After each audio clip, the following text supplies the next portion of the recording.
Assalamu alaikum students, I am Faiza Fahim. I am going to teach you maths class 9th. Students lecture 2.14 में हमने example number 2 को solve किया था और laws of exponents को revise किया था। आज इस लेक्चर में हम लॉज ऑफ एक्सपोनेंट्स को यूज करते हुए एक्सरसाइज 2.4 को स्टार्ट करेंगे। तो चलते हैं व्हाइट बोर्ड की तरफ। स्टूडेंट्स लेक्चर 2.14 में हमने लॉज ऑफ एक्सपोनेंट्स से रिलेटेड एग्जाम्पल नंबर 2 को सॉल्व किया था। आज हम एक्सरसाइज 2.4 को स्टार्ट करने जा रहे हैं। 2.4 के जो क्वेश्चन नंबर 1 है उसमें हमने लॉज ऑफ एक्सपोनेंट्स और प्रॉपर्टीज ऑफ रेडिकल्स को यूज करना है। तो हम इन्हें थोड़ा सा रिवाइज कर लेते हैं। लॉज ऑफ एक्सपोनेंट्स को वो क्या है? लॉज ऑफ एक्सपोनेंट है कि अगर हमारे पास एक रियल नंबर हो लेकिन वो मल्टीप्लाई हो रहा हो और उनकी पावर्स जो है वो डिफरेंट हो, तो हम एक टाइम उस रियल नंबर को लिखकर पावर्स को ऐड करते हैं। सेकेंड लॉ कहता है कि अगर जो रियल नंबर्स हैं वो डिवाइड हो रहे हों, यानी सेम रियल नंबर डिवाइड हो रहा हो और उनकी पावर डिफरेंट हो, जैसे m और n है तो हम उसे माइनस करते हैं। थर्ड लॉ के मुताबिक अगर हमारे पास दो डिफरेंट रियल नंबर हो, जैसे यहाँ पर a और b है, उनकी पावर सेम है, पावर सेम हो, बेसिस डिफरेंट हो, तो हम उन्हें वन टाइम पावर के साथ लिखते हैं और एक ब्रैकेट के अंदर, जैसे a और b यहाँ पर डिफरेंट थे, पावर सेम थी तो वन टाइम पावर लिखी है। और जो फोर्थ लॉ ऑफ एक्सपोनेंट था उसके मुताबिक अगर दो जो रियल नंबर हैं, डिफरेंट रियल नंबर हैं, मल्टीप्लाई हो रही हो और पावर्स डिफरेंट हो, तो हम उन्हें वन टाइम एक ब्रैकेट के अंदर लिखकर वन टाइम पावर के साथ लिखते हैं। ये हमने लॉज ऑफ एक्सपोनेंट्स को डिटेल में डिस्कस किया हुआ है। आज सिर्फ हम इसे थोड़ा सा ओवरव्यू कर रहे हैं। यहाँ जो फिफ्थ लॉ है लॉ ऑफ एक्सपोनेंट, उसके मुताबिक अगर जो रियल नंबर हो उनकी दो पावर्स जो है वो एक ब्रैकेट के अंदर है, एक ब्रैकेट के बाहर है, तो हमारे पास इस तरह से लिखी हो तो हम उसे मल्टीप्लाई करते हैं।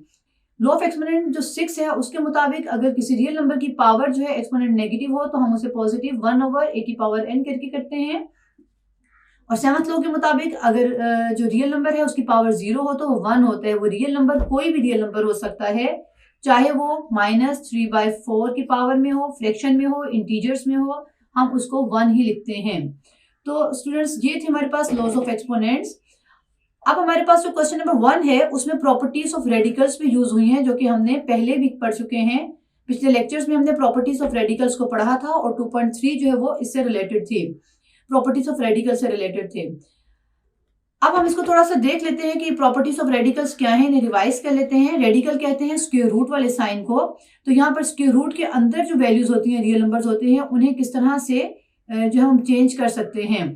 तो स्टूडेंट्स यहाँ पे दो रियल नंबर a और b एक स्क्वायर रूट के अंदर मल्टीप्लाई हो रहे हैं और इनके बाहर जो रूट है वो n है। तो हम इस तरह से करेंगे कि एक सिंगल रूट है दोनों का, a और b का, तो हम इन दोनों को सेपरेट जो है रेडिकल्स में लिख सकते हैं। जैसे यहाँ पर स्क्वायर रूट a की पावर n किया है और स्क्वायर रूट b की पावर n, दोनों को n सेपरेट दे दिया है। जो इसकी सेकंड प्रॉपर्टी है जिसके मुताबिक अगर हमारे पास दो real number, different real number a और b डिवाइड हो रहे हो, यहाँ पर मल्टीप्लाई थे फर्स्ट वाली प्रॉपर्टी में, सेकंड वाली प्रॉपर्टी में डिवाइड हो रही हो, तो हम क्या करते हैं, बाहर सिंगल पावर हो तो हम इन्हें सेपरेट कर सकते हैं, लेकिन डिवीजन के साथ ही, जैसे हमने मल्टीप्लाई में किया था। थर्ड प्रॉपर्टी के मुताबिक अगर हमारे पास एक रियल नंबर हो, उसकी पावर जो है वो m हो और बाहर जो रूट है वो भी m हो, तो हम उसे क्या करते हैं, सिंगल वन टाइम सिर्फ हम रियल नंबर लिखते हैं। ये हमने डिटेल में डिस्कस किया हुआ है। यहाँ पर आप सिर्फ इस तरह से समझ लें कि हमारे पास अगर स्क्वायर रूट के अंदर पावर है और बाहर रूट दोनों सेम है तो हम उसे सिंगल रियल नंबर में लिखेंगे। हमारे पास फोर्थ प्रॉपर्टी है, उसके मुताबिक अगर हमारे पास रियल नंबर हो, उसकी पावर जो है वो डिफरेंट हो और जो रूट है वो डिफरेंट हो, तो हम उसे इस तरह से लिख सकते हैं कि जो पावर है उसको, जो m पावर है उसको हम बाहर लिख देंगे, होल यानी कि ब्रैकेट के बाहर लिख देंगे। अब हमारे पास जो फिफ्थ प्रॉपर्टी है रेडिकल्स की, उसके मुताबिक अगर दो स्क्वायर रूट आ जाते हैं और एक स्क्वायर रूट का रूट है m और दूसरे स्क्वायर रूट का रूट है n, तो हम इसे लिखेंगे वन टाइम स्क्वायर रूट के अंदर, रेडिकल के अंदर, और बाहर दोनों पावर्स को मल्टीप्लाई किया हुआ है। यहाँ m और n दोनों यहाँ पर मल्टीप्लाई हो रही हैं। तो स्टूडेंट्स अब क्वेश्चन नंबर 1 को सॉल्व करते हैं और देखते हैं कि ये प्रॉपर्टीज और ये जो लॉज ऑफ एक्सपोनेंट्स हैं वो किस तरह से यूज हो रहे हैं। तो क्वेश्चन नंबर 1 का जो फर्स्ट पार्ट है वो लिखते हैं पहले। क्वेश्चन नंबर 1 फर्स्ट पार्ट, 243 की पावर -2/3, 32 की पावर है -1/5, डिवीजन में हमारे पास है स्क्वायर रूट 196 यानी 196 की पावर जो है वो -1 है।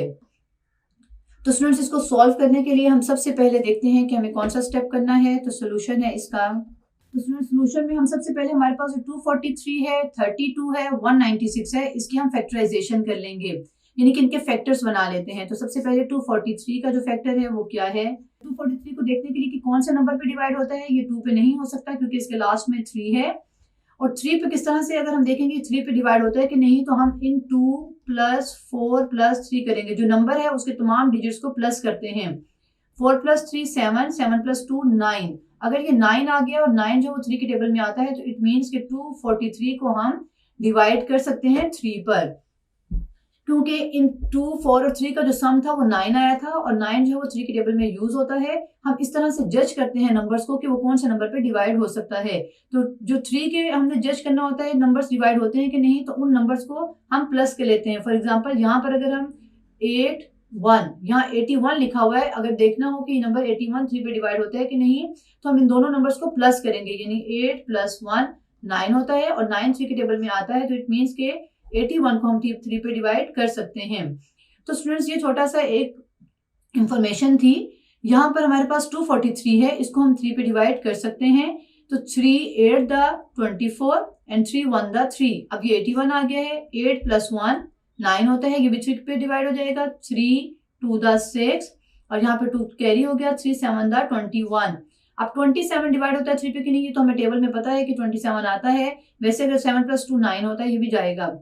3 9 द 27, 3 3 द 9 एंड 3 1 द 1। यहाँ पे कितने 3s आए हैं, 1 2 3 4 5। हमने इसको एक्सपोनेंशियल फॉर्म में लिखना है, तो 3 की पावर हम लिखेंगे 5, और बाहर पावर है इसकी नेगेटिव -2/3। अब 32 को हम फैक्टराइज कर लेते हैं। तो 32 में 32 जो है वो 2 पे डिवाइड होता है क्योंकि लास्ट में 2 है। तो 2 1 the 2, 2 6 the 12, 2 8 the 16, 2 4 the 8, 2 2 the 4 and 2 1 the 2।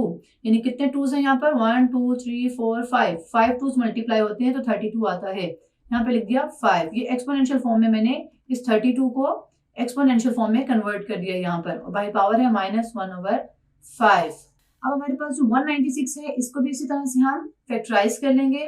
तो हम इसको फैक्टराइज करने के लिए यहाँ साइड पे कर लेते हैं 196। 196 का स्टूडेंट्स यहाँ पे क्योंकि स्क्वायर रूट है, बाहर स्क्वायर रूट है, स्क्वायर रूट को देखते हुए मुझे ये है कि हमने 196 को 2 की पावर में लेके जाएं ताकि ये स्क्वायर रूट जो है उस 2 पावर से कैंसिल हो जाए। तो देखते हैं 196 किसका जो है वो स्क्वायर रूट है। तो 196 स्टूडेंट्स 14 का जो है वो स्क्वायर रूट है। अगर हम 14 को 14 से मल्टीप्लाई करें तो आता है 196। तो यहाँ पर हमारे पास 14 का स्क्वायर लिखेंगे, और बाहर है -1 स्क्वायर रूट।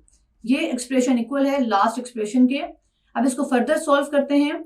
तो फर्दर सॉल्व करने के लिए हमारे पास यहाँ पर जो लॉ ऑफ एक्सपोनेंट था, जिसके मुताबिक अगर 2 पावर्स जो हैं एक ब्रैकेट के अंदर और एक बाहर हो, तो हम उसे लिखते हैं AMN, यानी दोनों पावर्स को मल्टीप्लाई करते हैं। तो इस एक्सपोनेंट के लॉ को यूज करेंगे इस स्टेप में जो लिखने लगी हूँ अभी। इसमें हम करेंगे 3 5 multiply by -2/3 dot 2 5 multiply by -1/5। ये जो मैंने यहाँ पर 2 और 3 के साथ स्टेप किया है वो इस a की पावर mn के लॉ को यूज करते हुए किया है। अब लास्ट में जो नीचे है डिनोमिनेटर में, वहां पर हम 14, ये -1 को मैं इस साइड पे ले जाऊंगी, 2 को बाहर, ये हम इसी लॉ के तहत कर सकते हैं। यानी -1 को मैंने अंदर कर दिया है और 2 को बाहर कर दिया है, और ये हम इस तरह से कर सकते हैं कि पावर्स को अंदर और बाहर शिफ्ट कर सकते हैं। तो स्टूडेंट्स इस स्टेप में, इसके बाद हमारे पास आता है हमने मल्टीप्लाई करना है। अगर कटिंग होता है तो कटिंग करेंगे इस स्टेप में। तो 5 मल्टीप्लाई बाय -2/3 है, ये कटिंग नहीं हो सकता, मल्टीप्लाई होगा 5 को -2/3 से। तो आता है 5 2 द 10 -10 डिवाइडेड बाय 3। ये 3 जो है वैसे ही लिखेंगे। अब 2 के साथ क्या है, 5 और 5 कैंसिल हो गया, ये -1 था, तो यहाँ -1 लिखेंगे।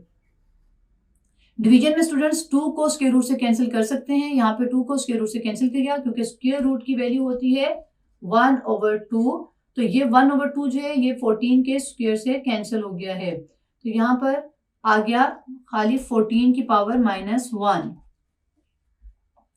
अब स्टूडेंट्स नेक्स्ट स्टेप में हम क्योंकि नेगेटिव एक्सपोनेंट्स को सॉल्व नहीं कर सकते हैं, हमें इन्हें पॉजिटिव बनाना होता है। तो लॉज ऑफ एक्सपोनेंट के मुताबिक हम नेगेटिव एक्सपोनेंट को पॉजिटिव इस लॉ के अंडर करते हैं। यानी कि अगर नेगेटिव पावर हो तो हम उसे पॉजिटिव करते हैं। और हमने लेक्चर 2.14 में इसे बड़ा डिटेल में इस लॉ को समझा है कि किस तरह से नेगेटिव पावर को पॉजिटिव करते हैं। तो स्टूडेंट्स यहाँ पर हमारे पास 3 की पावर -10/3 है, यानी कि इसको मैंने 3 को नीचे ले जाऊंगी तो ये पॉजिटिव हो जाएगा 1 के नीचे, तो 3 की पावर 10/3 ये पॉजिटिव हो गई। नेगेटिव पावर को इस लॉ के मुताबिक नीचे लेके जाएंगे तो पॉजिटिव हो जाएगा। 2 की पावर -1 है, यानी कि a की पावर -n है, तो 1 ओवर की फॉर्म में ये 1 और ये 2, तो यहाँ पे 2 की पावर 1 पॉजिटिव हो गई। अब ये जो 14 की पावर -1 है स्टूडेंट्स, इसको हम ऊपर लेके जाएंगे, क्योंकि अगर यहाँ पर हमारे पास इस तरह भी हम लिख सकते हैं कि 1 ओवर a की पावर -n हो तो हम इसे ऊपर ले जाकर पॉजिटिव कर देंगे। तो इसके मुताबिक 14 -1 है, ऊपर जाकर 14 पॉजिटिव 1 हो गया। इस स्टेप को मैं दोबारा लिख देती हूँ, क्लियर। 14 की पावर 1 14 होता है, 3 की पावर 10/3 और 2 की पावर 1 2 ही होता है। तो स्टूडेंट्स यहाँ पर हम 2 को कैंसिल कर देंगे 14 से, 2 7 दा 14, तो हमारे पास सिंप्लीफाई होकर क्वेश्चन अभी आया है 3 की पावर 10/3। हम इसको फर्दर सॉल्व कर सकते हैं स्टूडेंट्स। यहाँ पर हमारे पास जो डिनोमिनेटर है, यहाँ पर हम रेडिकल की प्रॉपर्टी यूज करेंगे। इस रेडिकल की प्रॉपर्टी के मुताबिक हमारे पास एक्सपोनेंट को रेडिकल फॉर्म में हम किस तरह से लेके जाते हैं, 3 की पावर ये रूट है, नीचे 3 जो है वो रूट है और जो 10 है वो पावर है, तो यहाँ लिखा पावर और ये रूट है। तो यहाँ पर मैंने एक्सपोनेंट की फॉर्म को रेडिकल की फॉर्म में कन्वर्ट कर दिया है। ये रेडिकल की फॉर्म है 7 ओवर, मैं लिख सकती हूँ 3, क्योंकि 3 की पावर है 10 और जो नीचे वाला डिनोमिनेटर वाला 3 है वो रूट होता है। ये हम पिछले लेक्चर्स में पढ़ चुके हैं कि किस तरह से एक्सपोनेंशियल को रेडिकल फॉर्म में कन्वर्ट करते हैं। तो स्टूडेंट्स यहाँ पर अब 3 की पावर क्या है 10, यानी 3 कितने टाइम्स मल्टीप्लाई हो रहा है 10।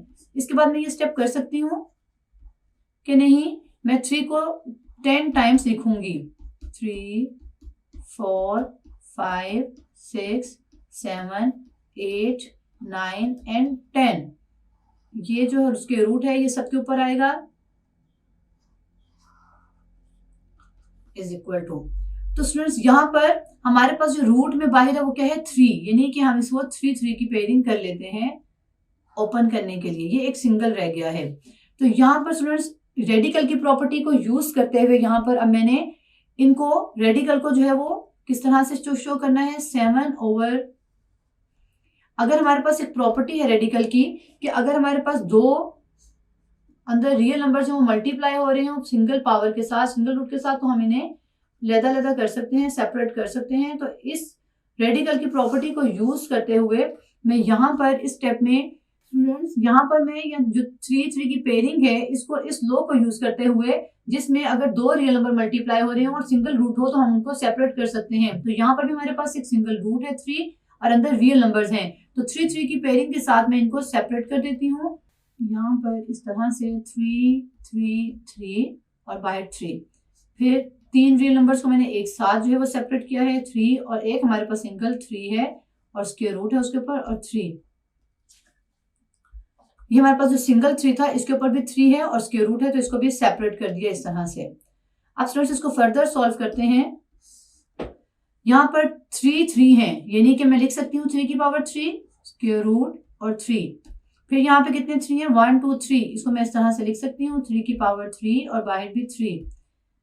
अब यहाँ पे भी 3 है तो इसको इस तरह से लिख सकते हैं 3 की पावर 3 और बाहर 3, और यहाँ पर सिंगल 3 और बाहर 3, इसके ऊपर पावर नहीं है 3 के ऊपर। स्टूडेंट्स यहाँ पे एक और प्रॉपर्टी हमारे पास रेडिकल्स की यूज होगी, जिसके मुताबिक अगर रेडिकल के रूट और पावर सेम हो, जैसे कि यहाँ पर m और m है तो हम इसे लिख सकते हैं सिंगल a। तो यहाँ पर मैं प्रॉपर्टी को यूज करूंगी, ये वाली प्रॉपर्टी को हम अपने स्टेप में यूज करेंगे और इसके मुताबिक आ जाएगा 3 3 3 3 और ये बाहर 3। यहाँ पर प्रॉपर्टी यूज नहीं हो रही है क्योंकि यहाँ पर कोई पावर नहीं है। यह प्रॉपर्टी जो है वो 3 और 3 दोनों रूट और पावर सेम है, तो ये प्रॉपर्टी यूज हुई है इस स्टेप में। यहाँ पे हम लिख सकते हैं 7 ओवर 3 को 3 टाइम्स मल्टीप्लाई करेंगे तो आता है 3 3 9 9 3 27 और ये आ गया 3 और बाहर इसके है 3। तो स्टूडेंट्स इसको हम फर्दर जो है वो सिंप्लीफाई नहीं कर सकते हैं। तो ये हमारा है आंसर क्वेश्चन नंबर 1 का फर्स्ट पार्ट का। स्टूडेंट्स नेक्स्ट लेक्चर में हम एक्सरसाइज 2.4 के क्वेश्चन नंबर 1 के बाकी पार्ट्स को सॉल्व करेंगे।